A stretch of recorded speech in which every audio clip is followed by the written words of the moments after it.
ગુજરાતની ભૂમિને પાવન કરનાર ભક્ત બોડાણાને આજે આપણે વંદન કરીએ. ગુજરાતમાં ડાકોર ગામમાં પિતા વીરસિંહ અને માતા રતનબાઈના ઘેરે વિજયસિંહ નામના પુત્રનો જન્મ થયો. જાતે બોડાણા રાજપૂત યુવાન વયે વિજયસિંહના લગ્નમાં ગંગાબાઈ સાથે થયા. ખેતી કામ કરી પોતાનું ગુજરાન ચલાવે અને ભગવાન કૃષ્ણના ગુણગાન ગાય.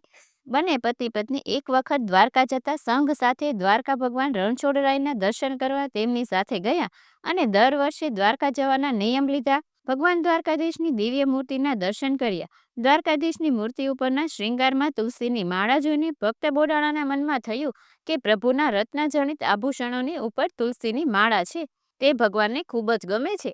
એટલે મનમાં નક્કી કર્યું કે દર વર્ષે તુલસીનો છોડ લઈને દ્વારકા જવું. આથી દર વર્ષે પૂનમે ભક્ત બોડાણા ડાકોરથી દ્વારકા ચાલતા ચાલતા હાથમાં તુલસી રોપેલું કુંડું લઈ ભગવાનના દર્શન જતા. ભક્ત બોડાણા 72 વર્ષની ઉંમર સુધી સતત આ નિયમ પાળ્યા. ત્યારબાદ ઉંમરના કારણે એમને ખૂબ જ તકલીફ પડતી હતી. પોતાના ભક્તની આ તકલીફ ભગવાન દ્વારકાધીશ જોઈ ન શક્યા અને ભક્ત બોડાણાને સ્વપ્નમાં આવીને કહ્યું કે હું દ્વારકાથી ડાકોર આવીશ, તું હવે બીજી વખત આવે ત્યારે ગાડું સાથે લાવજે. ભક્ત બોડાણાને જ્યારે દ્વારકા જવાનું હતું તો તેમણે સ્વપ્નમાં ભગવાનને કહ્યા મુજબ ગાડાની વ્યવસ્થા કરવા માંડી. ભક્ત બોડાણા પાસે પૂરતા નાણાં ન હોવાથી તે જેમ તેમ કરીને ખૂબ જ વૃદ્ધ થઈ ગયેલા 2 બળદ અને ખખડી ગયેલા ગાડાની વ્યવસ્થા માંડ થઈ અને તે ખખડી ગયેલું ગાડું અને વૃદ્ધ બળદ લઈને માંડ દ્વારકા પહોંચ્યા. ભક્ત બોડાણાને ગાડા સાથે જોઈને પૂજારીઓ પૂછતા સાવ નિખાલસ ભાવે જવાબ આપ્યો કે ભગવાન મારી સાથે ડાકોર આવવાના છે.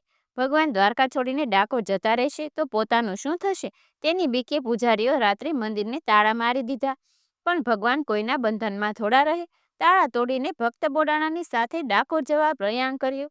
દ્વારકાથી થોડા દૂર આવ્યા બાદ ભગવાનને ભક્ત બોડાણાને કહ્યું કે હવે તમે ગાડામાં બેસી જાઓ, હું ગાડું ચલાવું છું. ફક્ત એક જ રાતમાં ભગવાન રણછોડરાયે મરવાના વાકે જીવતા બળદ અને ખખડી ગયેલું ગાડું લઈને ડાકોરની નજીક ઉમરેઠ સુધી પહોંચી ગયા. ઉમરેઠ પહોંચતા જ પ્રભાત થઈ ગયું. ભગવાને ઉમરેઠની સીમમાં બિલેશ્વર મહાદેવ નજીક ગાડું ઊભું રાખ્યું. ભક્ત બોડાણા ઊંઘમાંથી ઉઠ્યા તો દાતણ માટે ભગવાને લીમડાની ડાળ પકડી. ભગવાનના સ્પર્શથી લીમડાની એ ડાળ મીઠી થઈ ગઈ. ત્યારબાદ ભગવાને ભક્ત બોડાણાને ગાડું ચલાવવાનું કહ્યું. આ બાજુ દ્વારકાના મંદિરમાં ભગવાનને ન જોતા પૂજારીઓ સમજી ગયા કે ભક્ત બોડાણો જ ભગવાનને લઈ ગયા છે.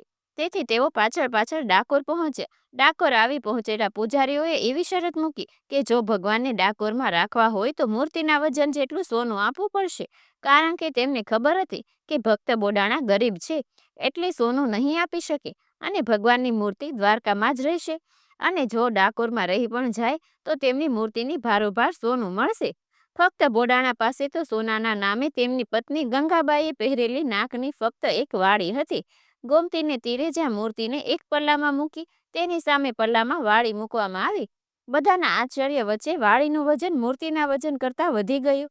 આમ ભગવાન રણછોડરાય ગંગાબાઈની ફક્ત એક વાળી પૂજારીઓને આપી તેમને વિદાય કર્યા અને પોતે ડાકોરમાં સ્થાયી થયા. આજે આપણે ભગવાન શ્રી કૃષ્ણના પરમ ભક્ત બોડાણાને વંદન કરીએ છીએ.